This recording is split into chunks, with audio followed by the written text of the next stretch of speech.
It's a critical question. You have a successful business, you want to expand, people are talking about franchising, but should you franchise? How to know if you're ready. And today, Nick and I are going to discuss what you should be evaluating. And we're going to do it in two parts. We're going to dive into the should you franchise your business? And then next, even if you should, are you ready or are you ready now? And we're going to discuss some qualitative metrics, almost like a scoring system. So, Nick, you ready? Let's do it.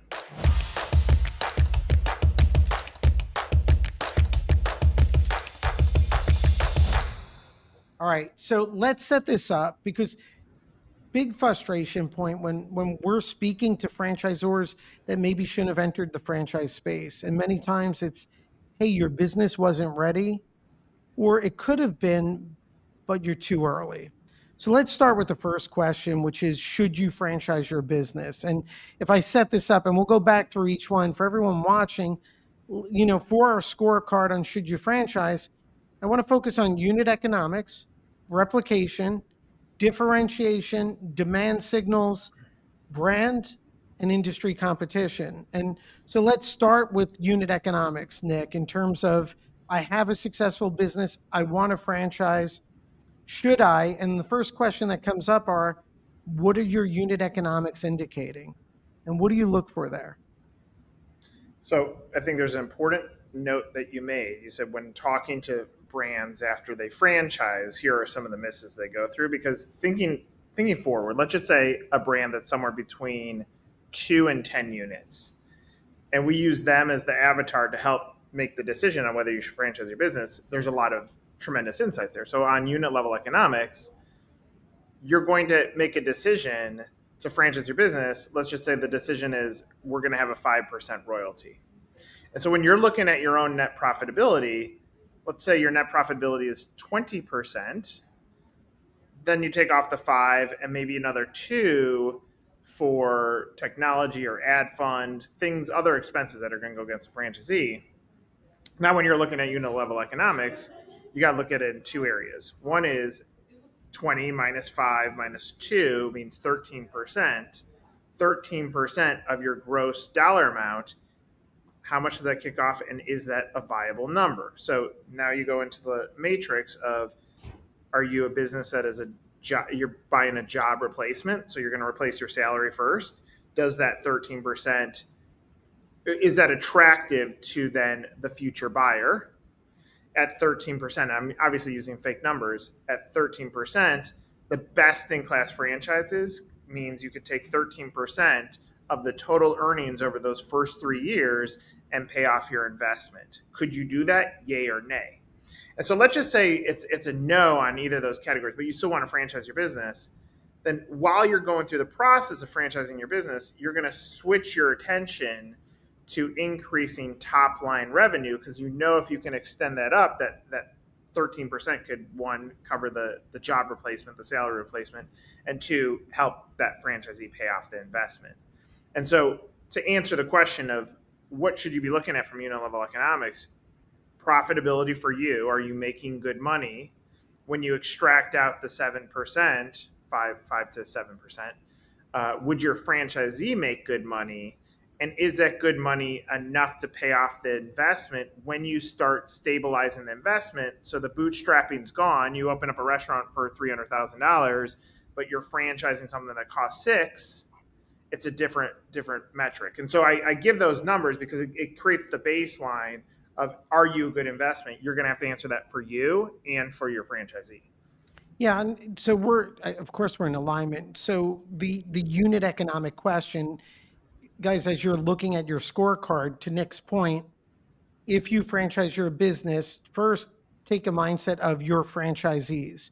When they open up their new locations in new markets, right? Not your home market, are your numbers, your unit economics, your gross sales, your profitability, cost of goods sold, food costs, whatever comes into play for your business, do those numbers indicate that after a franchisee pays you a royalty fee, are they still going to be profitable? And then the deeper question is, are they going to get good ROI, or at least ROI that aligns with their expectations which if it's a brick and mortar business with high investment, their expectation may be income replacement and legacy building.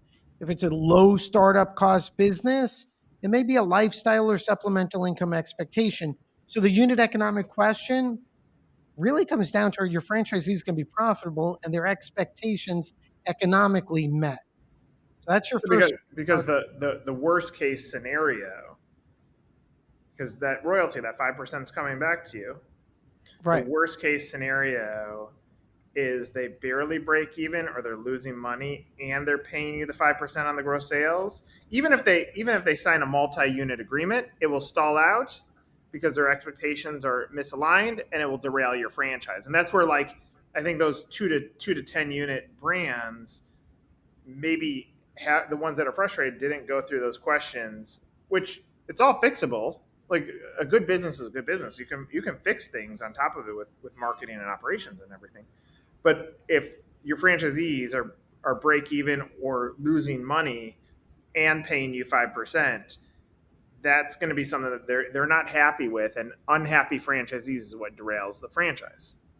Right. And so that has to be the most critical should you franchise analysis factor, right? But you also mentioned, now you brought up about systems and replication, right? Which gets to the second scorecard item, right? We did unit economics.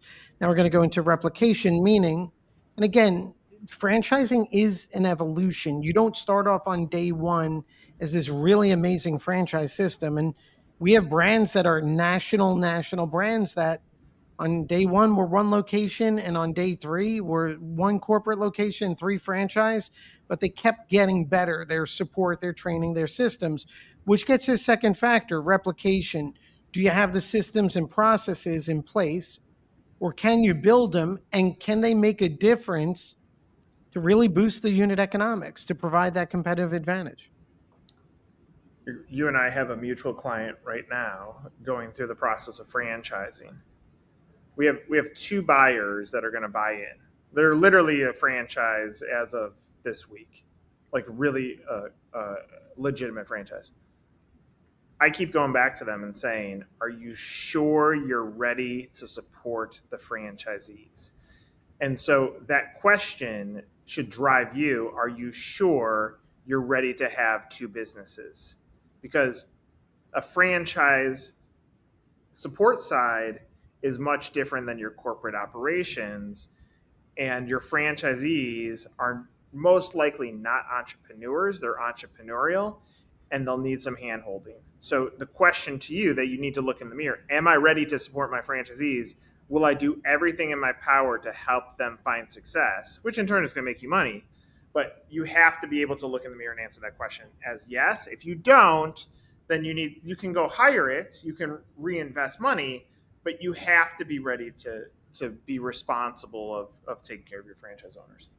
Which, Nick, that really gets down to, like, you need to be all in on the journey, right? So, I mean, I could think about brands that, I discuss this often, on day one, didn't have a call center, didn't have an in-house marketing team, didn't have as robust training systems. Year three, they did, and they didn't hurt anyone in between because they only sold within their limits of what they could support.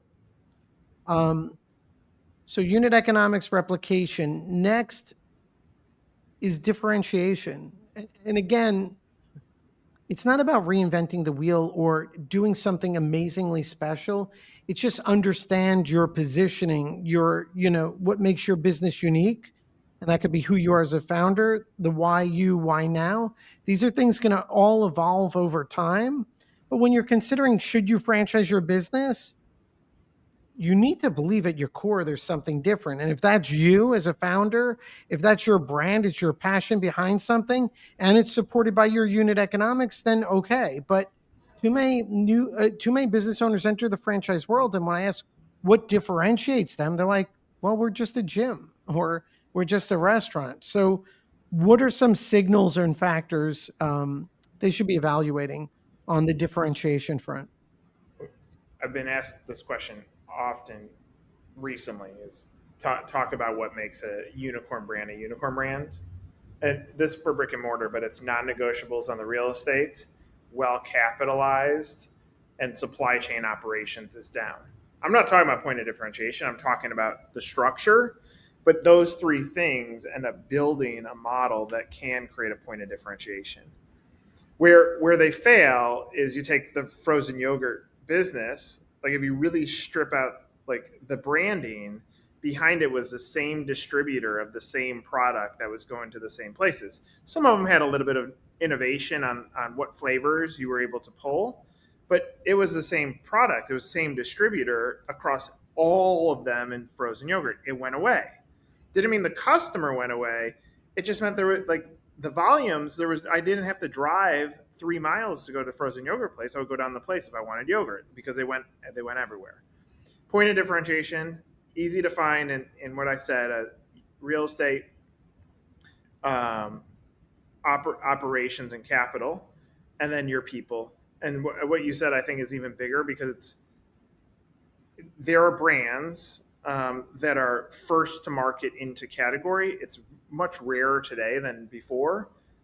On the flip side, that takes a lot more capital and brand building and buzz to build a customer when you're carving out a new category. So you don't have to be vastly different. You just got to be able to find those things, and it could be built in your people. I can think of 100 founders who have some sort of spark or energy to the way that they present themselves. So now it gives a platform for the brand to have a point of differentiation. Yeah, and to the differentiation point, guys, it may not be in something that's different from your competition, but how you approach it. So you see all these new franchisors, they get homogenized in this franchise development process, not ours, but others, and they all say the same things. Join $1 billion industry. We provide training and support and whatever, right? So the differentiators don't come from the generic terms, they come from demonstrating what that training looks like, why that support is unique, how you do it, and how you help franchisees succeed. So it turns out it's the small things that matter, but they're so overlooked. So differentiation, but you need to believe it at your core, right? And you need to own it when you enter the franchise world and when you're evaluating should you franchise. Next is demand signals. And this is a big one for me because, Nick, when we're having conversations with business owners that are speaking with us about franchising their business, I feel like a sense of relief when I hear, hey, Charles, I have so many people asking me about buying a franchise, or hey, Charles, I did something that I know is probably not the best legal thing to do. I already sold a license because someone wants it, right? I don't want to hear that, but I love to know that there's demand signals coming in. And first level of a demand signal is customers saying, "Is this a franchise?" Others like, "Oh, I'd buy one," but maybe they don't. And the next are really interested individuals. Versus, if I ask someone, "Are you get hearing? Are those signals there?" and they say no. Well, it doesn't mean you shouldn't franchise. I just want to know why. So what's your take on demand signals, and what should be people what how should they come into play on the should you franchise question? So I agree with everything you said. So I don't have a ton to add there. The one thing that I can add though is most likely those demand signals came without releasing financials. And so Right. that's where it goes back to the unit level economics. If they're really good and you have those demand signals, you take off. If they're not so good and you have those demand signals, my advice is strengthen up the unit level economics. You have the signals, people are knocking on the door, make sure the opportunity is sound. So it's almost like you're puppeteering the franchise opportunity at that point, because if you have those signals, you're already light years ahead. People are saying, I want this, but now the financials have to be sound to align with their desire because you haven't told them how much you could potentially make at that point. Yeah, I love that advice because it touches back to everything, right? So your point is, hey, if you don't have the demand signals, well, number one, you need to understand, are your unit economics, your financials going to support it? You don't have demand signals, then maybe your operations aren't where they should be right now because people aren't seeing those smooth operations, Or you may right? not be as different as you Right. perceive to be different. Right. That's it definitely interconnects with those other factors. So I think that's a great point. Um, I mean, this one's, I don't want to overplay it. The should you franchise next signal, I look at brand and IP. Well, I mean, from a legal standpoint, is there something special about the brand itself? From a legal standpoint, can you protect it, right? So many times when people are franchising their business, I'd say 30% of the time, we may have to adopt a modified version of their name, or they may have to redevelop their name. Why? Because their name may not be protectable for two reasons. One, they didn't register it with the United States Patent and Trademark Office, something that we do during the development and the franchising process. But even if we do file an application, we'll do a search. If another company has a similar name, we may not be able to register it, or if your trade name is descriptive. So, you want protectable IP, a protectable brand. Certainly, back to like demand signals and differentiation, there should be that unique feel around your brand itself, right? So that's definitely a signal or factor to evaluate. Anything on brand and IP, Nick? No, I mean you're like in the simplest sense, you're licensing out your business, and so the only way you can license it is obviously if you have those first foundational elements, but then you also have a brand that's licensable. So like, I mean, I want to give a real example. They are your client, no longer mine, but we worked with them in the early stages. There's a brand called Sobol. Their original name was Super Bowls. Well, Super Bowls is not going to be trademarkable. The Super Bowl is got pet locked up, and so they needed to go through a journey to reset, and they did it right off the bat to make sure that they had the brand IP to now align back with point of differentiation marketplace, the unit level economics, and the brand demand. And so they made that decision very early on, which is why it was critical to engage you and talk to you about that to then have the opinion, okay, we better come up with a solution.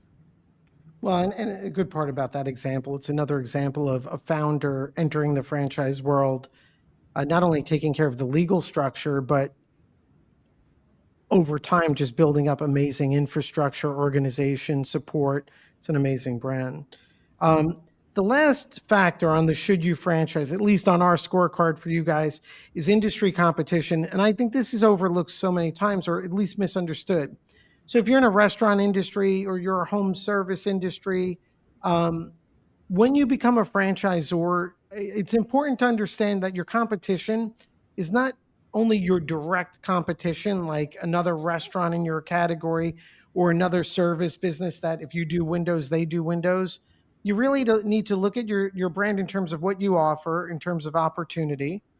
Are we income replacement? What's our estimated investment? And what does the franchise competition look like in the marketplace, right? Overall. I think that's important. I think if you have a lot of competitors in the franchise space, it may mean you need more lift as you become a franchisor, but it may also validate the market. If you're coming in brand new and there's white space, that may create opportunity, but also challenge on education. What are some of your thoughts there, Nick? Competitive brands are, especially if they're already in the marketplace, have already begun educating people that this category exists and it's franchisable. Don't look at that as a negative. That's a huge positive for you because they've already done some of the groundwork. Most franchise brands, and this goes into the weeds, I don't want to go too deep into it, sign multi territory agreements. And what that means is now they open in a territory and they've locked off the rest of the territory to that franchisee. That means that customers are falling in love with this product, knocking on the door and saying, I'm interested in this franchise, and being rejected because it's blocked all around that unit. And so now they go back to the drawing board and say, how do I find what else is in this category because I really like it? Investment is your competition. If you're $100,000 investment, every $100,000 investment becomes your competition, and even more so, potential return on investment becomes your competition. And so, if you're not at the top of the game, understand that those that are similar investment and higher profitability are likely going to outperform you. And so, if you're looking at your competitive set, brand competition, investment competition, and return competition will give you a sense of it and understand that there's plenty of opportunity, even if you're not first to market in a category. Yeah, and these are things that think about them now, and as you go through a development process, if you decide to franchise and it's the right thing, these are all things we're going to be discussing as we develop your franchise system. So on our scorecard, as you evaluate this question, should you franchise, you're evaluating unit economics, replication, differentiation, demand signals, your brand, and industry competition. So let's assume we fill out our scorecard. The should you franchise, that's all, checking the boxes, and there's strong indicators here. Now, the fact that you should or can doesn't mean that you should franchise your business, right? The next question is, are you ready now? And I'll add to the are you ready now. A lot of times when I'm speaking with founders and entrepreneurs, um, part of the conversation is it's for their business. And we've gone through the analysis on the should you franchise, or can you, I should say. Um, Everything is aligned. And then my next point is life is short. You're busy. You have productive energy. Does this align and fit in where you want to go? And so, are you ready to franchise now? The readiness factors, or at least qualitative factors that you should be discussing and evaluating: systems, founder mindset and capacity, capital runway, early pipeline, sales infrastructure. And so let's go through those items. And the first one on the are you ready? It's your systems, right? Operations, training, support, the ability to service and support the new franchisees and make them successful, or back to what we discussed earlier, good unit economics that make them profitable, right? And is that something you want to be investing in? So, the are you ready? Do you have those systems, and can you improve them? Where are you at, Nick? I mean, you obviously have systems, right? Because you're Right. operating a business. And part of franchising your business is also building out your operations manual, which will now basically create an SOP for how you do things so that you can duplicate it. So even if you haven't documented it, I don't think that's a hurdle to making you say, am I ready? It's more so another step in the process that you're going to want to complete before you become officially become a franchise. And that's part of the guidance that is given by Good Spark as a part of the way. Like we have to document the way that you operationalize the business so that a franchisee can go do what you do. Which also, I was just, whatever, I'm just going to note this. Which also gets to founder mindset and capacity, right? Which is the next factor on the are you ready? Because you're not going to have your operations manual now, or many of our clients, they have pretty advanced systems, multi-unit operations, but many don't have one. The point being on founder capacity, founder mindset, when we're coaching Good Spark clients, it's about a 5-year vision that we're going to go from a franchise between 0 to 120 days from now. We're going to become a franchisor, but that journey of seasoning and then growing the franchise system, um, that needs to align with your goals as a founder, where you want to be, what you want to invest your time on. Can you see yourself in the future attending franchise conferences like Frank Camp, and meeting up with other franchisors' best practices, onboarding those first organic franchisees, getting involved with sales process and working on teams and growing that franchise organization? That needs to align with your goals and what your passion is about. Where do we go on this, Nick? Yeah, I mean, like the readiness, and I've used this line before. Head, heart, and gut are the tools to see if you're ready. Like, think about this moment. Uh, Franchisee is struggling. You've now awarded a franchise. Flash forward, and they need to talk to you on the weekend. Are you excited to take that call and help them and guide them? Are you willing to? Are you motivated? Are you feeling burnt out with your business right now? Are you trying to turn to franchising as the solve to fix your burnout? Like, these are things that I don't think any checklist is going to help you. You have to look in the mirror and say, I'm ready and wanting to do this. And then I would look in that mirror and ask yourself this question: what's the dream? Like, do you dream of being McDonald's someday? And what that looks like? Are you trying to build a legacy? Are you trying to build a business that you want to exit in a few years? Like, are you just building it up? And so some of those questions that you have to look in that mirror are only questions that you're going to be able to answer. The unit level economics, the operations, all the other things we've talked about can all be fixed. Like with the right consulting around the business model, all that can be fixed. Whether you're ready or not is such a important like look in the mirror and make sure that you're ready to go. Because once you become a franchise, now you're messing with other people's money. And when you're messing with other people's money, you have to be willing to be responsible for the outcomes.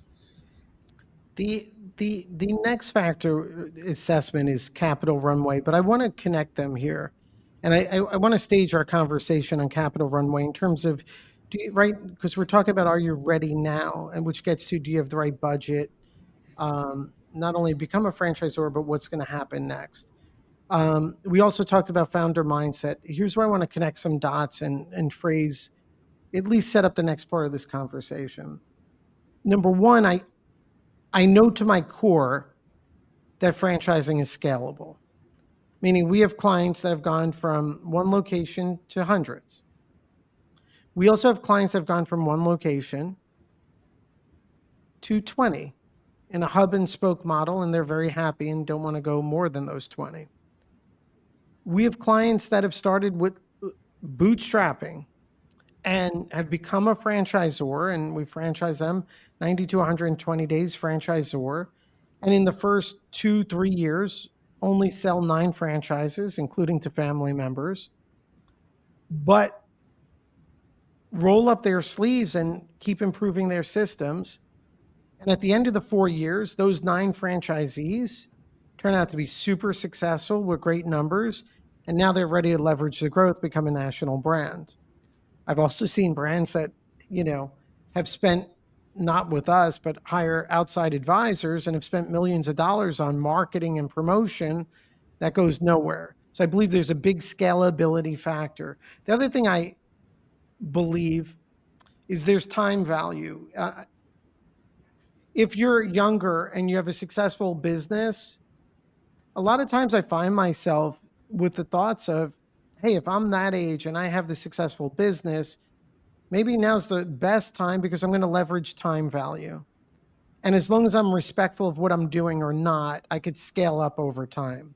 So with those, I guess, with those structural thoughts, I'll say, leading from founder mindset and capacity, capital runway, which I'll give you the flip side, which is, franchising your business is not the goal. It's building a franchise system.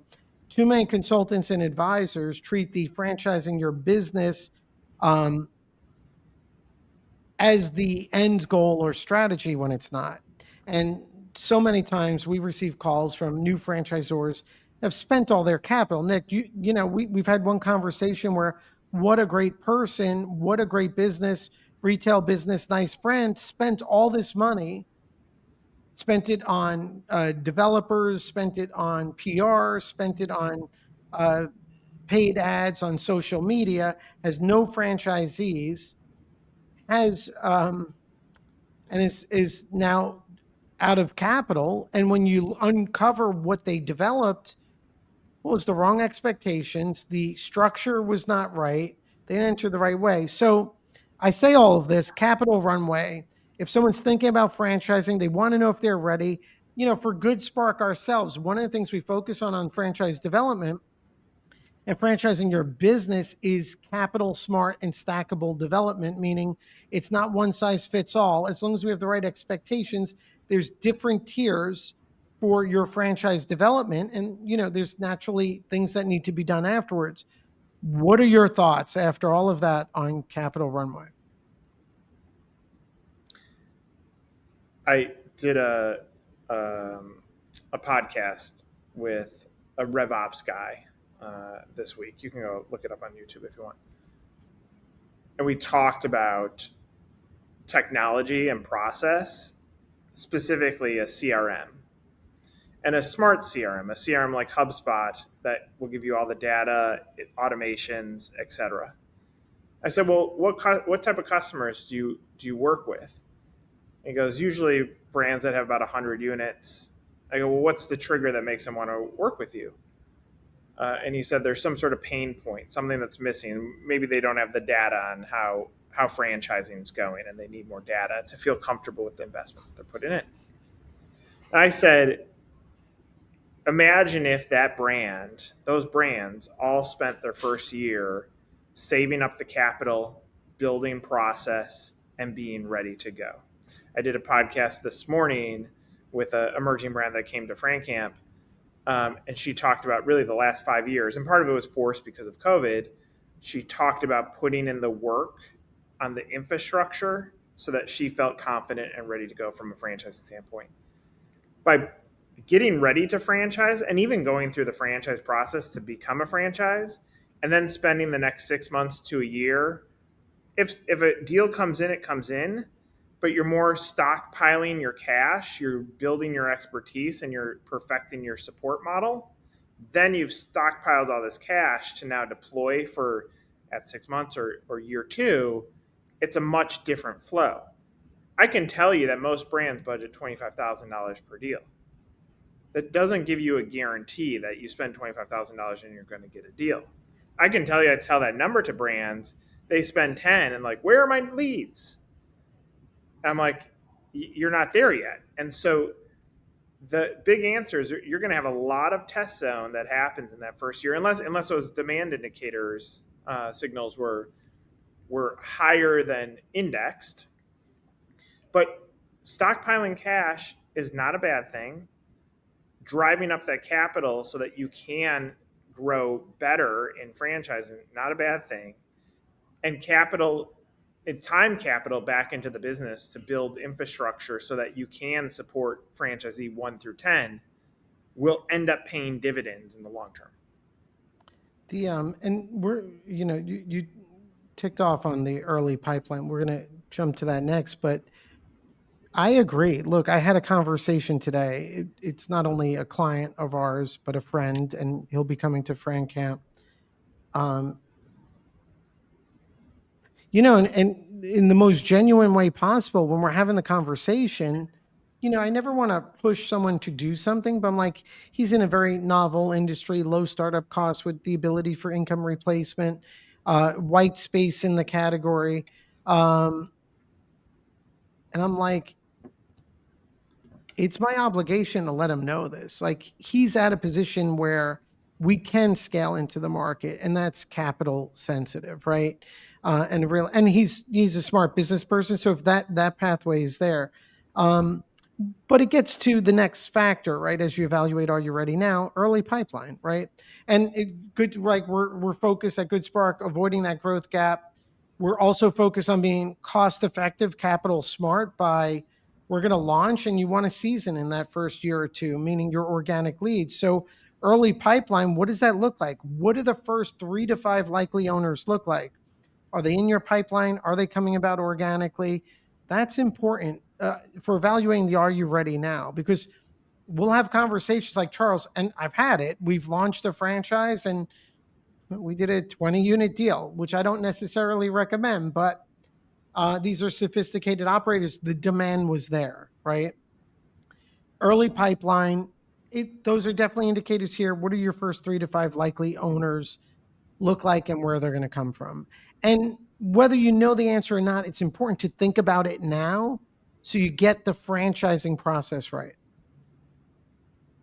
Yeah, my statements are this: don't sign a 20-unit agreement. It I agree.